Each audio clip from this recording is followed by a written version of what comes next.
Hello students, welcome to 1 plus 1 channel.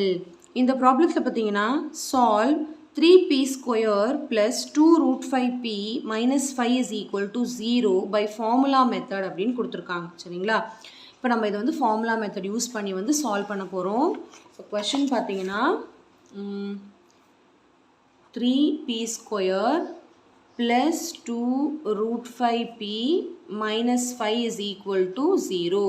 So, இப்போ first கொடுத்துருக்கிற ஈக்குவேஷனை ax square plus bx plus c equal to 0ங்கிற general ஈக்குவேஷனோட compare பண்ணி a-ஓட வேல்யூ என்ன, b-ஓட வேல்யூ என்ன, c-ஓட வேல்யூ என்ன நம்ம எழுதிக்கணும். சைனோட எழுதணும், அதை மட்டும் மறந்துடாதீங்க. ஸோ இங்கே a இருக்க இடத்துல என்ன இருக்குன்னா 3ன்னு இருக்குது, b இருக்க இடத்துல என்ன இருக்குன்னா 2 root 5, c இருக்க இடத்துல என்ன இருக்குன்னா -5. இப்போ நம்ம ஃபார்முலா எழுத போகிறோம். ஃபார்முலா எழுதும் போது கொஷனில் என்ன வேரியபிள் இருக்கோ அந்த வேரியபிள் இஸ் ஈக்குவல் டு தான் எழுதணும். அதாவது கொஷனில் பிங்கிற வேல்யூ இருக்குது, அப்போ பியோட வேல்யூ தான் நம்ம கண்டுபிடிக்கணும். சால்வ்னாலே அந்த ஈக்குவேஷனில் உள்ள வேரியபிளோட வேல்யூ கண்டுபிடிக்கணும். அந்த வேரியபிள் என்னவோ அதை ஈக்குவல் டு தான் எழுதணும். சரிங்களா? So p is equal to -b plus or minus root of b square minus 4ac by 2a. இப்போ நம்ம எல்லாத்தையும் சப்ஸ்டியூட் பண்ண போகிறோம். மைனஸ் b அப்போ என்ன வரும், minus 2 root 5 plus or minus root of b square, அப்போ 2 root 5 the whole square minus 4 into a into c. இப்போ 4 into a வந்து 3, c வந்து -5 by 2a, அப்போ 2 into 3ன்னு அர்த்தம். சரிங்களா? இப்போ நம்ம எல்லாத்தையும் சப்ஸ்டிடியூட் பண்ணியாச்சு. இப்போ நம்ம சிம்பிளிஃபை பண்ண போகிறோம். So first one minus 2 root 5 plus or minus root of 2 root 5 the whole ஸ்கொயர்னா 2 ஸ்கொயர் ரூட் 5 ஸ்கொயர்னு அர்த்தம். 2 ஸ்கொயர் ரூட் 5 ஸ்கொயர்னு அர்த்தம். சரிங்களா? அடுத்து 4 3s are 12, 12 5s are 60. இந்த மைனஸும் சேர்ந்து ப்ளஸ் ஆயிடுச்சு. Okay, by 2 3s are 6.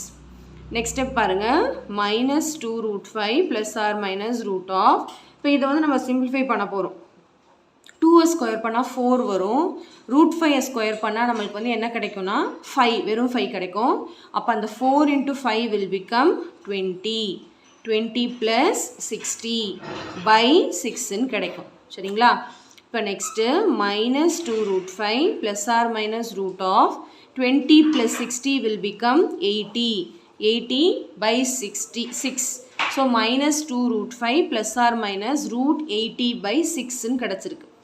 இப்போ இதுக்கு ரூட் கண்டுபிடிக்க முடியுமான்னு பார்க்கணும்.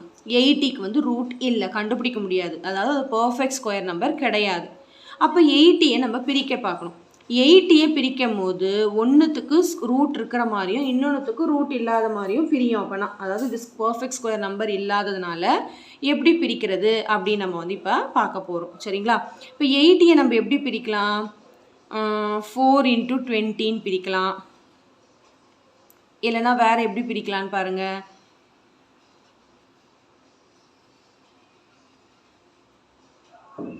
ஒன்று ரூட் இருக்கிற மாதிரி இன்னொன்று ரூட் இல்லாத மாதிரி பிரிக்க போகிறோம் இல்லையா?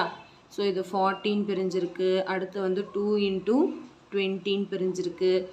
2 10s are 2 5s are. அதாவது இப்போ பாருங்கள், இது 2 2 பேர் ஆயிடுச்சு, இது 2 2 பேர் ஆயிடுச்சு. அப்போ என்ன அர்த்தம், அதாவது 16 into 5ன்னு பிரிக்கலாம். அப்போ minus 2 root 5 plus or minus root of 16 into 5ன்னு பிரிக்கிறதுனால 16க்கு ரூட் நமக்கு 4ன்னு கிடச்சிரும். 5க்கு வந்து ரூட் இல்லை. அதாவது இந்த மாதிரி பர்ஃபெக்ட் ஸ்கொயர் நம்பர் இல்லைன்னா அதை பிரிக்க ட்ரை பண்ணணும். பிரிக்கும் போது ஒன்றுத்துக்கு ரூட் இருக்கும், ஒன்றுத்துக்கு ரூட் இருக்காது. சரிங்களா? ஸோ இப்போ அப்படி பிரிக்கும் போது என்ன ஆகும்னா minus 2 root 5 plus or minus, இப்போ 16க்கு ரூட் இருக்கிறதுனால 4ன்னு வெளியே வந்துடுச்சு, 5க்கு ரூட் இல்லாதனால ரூட் உள்ளே இருக்குது, பை 6. புரியுதுங்களா? இப்போ இதனால் என்ன யூஸ் அப்படின்னா, இங்கே பாருங்கள், இங்கேயும் 2 இருக்குது, இதுவும் 2வோட காமன், இதுவும் 2வோட காமன். அப்போ 2வை வெளியே காமனாக எடுத்துட்டா கேன்சல் பண்ணிடலான்னு அர்த்தம் 2 டேபிளில் எல்லாத்தையும். சரிங்களா? இப்படியே நீங்கள் கேன்சல் பண்ணக்கூடாது, ஏன்னா நடுவில் இங்கே மைனஸ் இருக்குது, இங்கே ப்ளஸ் இருக்குது. மல்டிப்ளிகேஷன் இருந்தால் மட்டும்தான் அப்படி மேலே கீழே கேன்சல் பண்ண முடியும். இப்போ இங்கே வந்து அந்த மாதிரி இல்லாததுனால நம்ம என்ன பண்ண போகிறோம்னா வெறும் 2வை காமனாக வெளியே எடுக்க போகிறோம். வெளியே எடுத்துகிட்டு அதுக்கப்புறம் கேன்சல் பண்ண போகிறோம். இப்போ நான் 2வை வெளியே காமனாக எடுத்துட்டேன்னா பேலன்ஸ் இங்கே என்ன இருக்குன்னா minus root 5 plus or minus இங்கே 2 வெளியே போயிடுச்சு, அப்போ மீதி ஒரு 2 இருக்குது, √5. இல்லைனா நீங்கள் √5யும் வெளியே எடுக்கலாம். √5 வெளியே எடுக்கிறதுனால நோ யூஸ். ஏன்னா கீழே என்ன தான் இருக்குது, 6 மட்டும்தான் இருக்குது. கீழேயும் ஒரு 6 √5 இருந்துச்சுன்னா இங்கேருந்து √5 எடுத்தால் கேன்சல் பண்ணலாம். ஸோ அந்த மாதிரி யூஸ் இல்லாத போது no need to take common. இப்போ இது நான் இதை 2 மட்டும் ஏன் வெளியே எடுக்கிறேன்னா இது டிவைட் ஆகுது, அதனால் எடுக்கிறோம். சரிங்களா?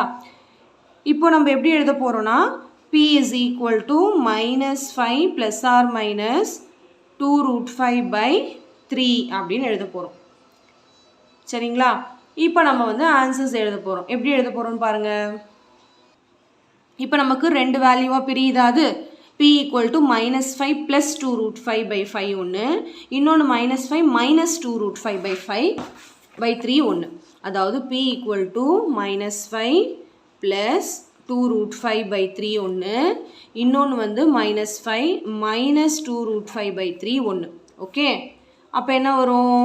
இப்போ p இது √5 இல்லையா, -√5. அதாவது இங்கே 2 இருக்குது பாருங்கள். -√5 + 2√5/3 ஒன்று, இன்னொன்று -√5 - 2√5/3 ஒன்று. ஸோ அந்த மாதிரி 2 வேல்யூ எழுதியிருக்கும். இதோட இது வந்து முடிஞ்சிடல, ஏன்னா இது ரெண்டும் வந்து என்னது லைக் டேர்ம். -√5 + 2√5, அதாவது என்ன வரும்னா 1√5 √5/3ன்னு வரும். இங்கே என்ன வரும்னு பார்த்தீங்கன்னா -2√5 - 2√5. அப்போ என்ன வரும்? -3√5. அதாவது இது வந்து ஒரு வேரியபிள் மாதிரி.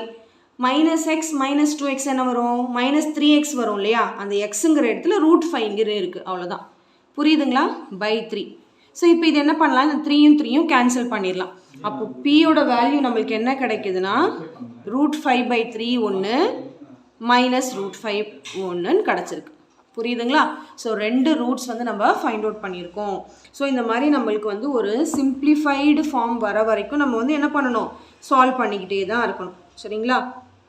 ஸோ ரொம்ப சிம்பிள் கான்செப்ட் தான். கொஞ்சம் நம்ம வந்து நிறைய ப்ராக்டிஸ் பண்ணால் நம்மளுக்கு இன்னும் ஈஸியாக அமைஞ்சிடும். ஓகே, ஸோ இந்த மாதிரி ரூட் கண்டுபிடிக்க முடியல, பர்ஃபெக்ட் ஸ்கொயர் நம்பர் இல்லை அப்படின்னா இந்த மாதிரி நீங்கள் எல் டிவிஷன் கூட பண்ணி பார்க்கலாம். எல் டிவிஷன் பண்ணும்போது பேர் ஆயிருக்கான்னு பாருங்கள். இது மட்டும் தனியாக இருக்குது, அப்போ அது தனியாக வச்சுக்கோங்க. இது பேர் ஆனதெல்லாம் மல்டிப்ளை பண்ணிட்டீங்கன்னா உங்களுக்கு ஈஸியாக அந்த மாதிரி கூட நீங்கள் பிரிச்சுக்கலாம். ஏன்னா அதுக்கு வந்து பேர் ஆயிருச்சுல, அப்போ அதுக்கு ஸ்கொயர் ரூட் கண்டுபிடிக்க முடியும் அப்படின்ட்டு அர்த்தம். ஓகே,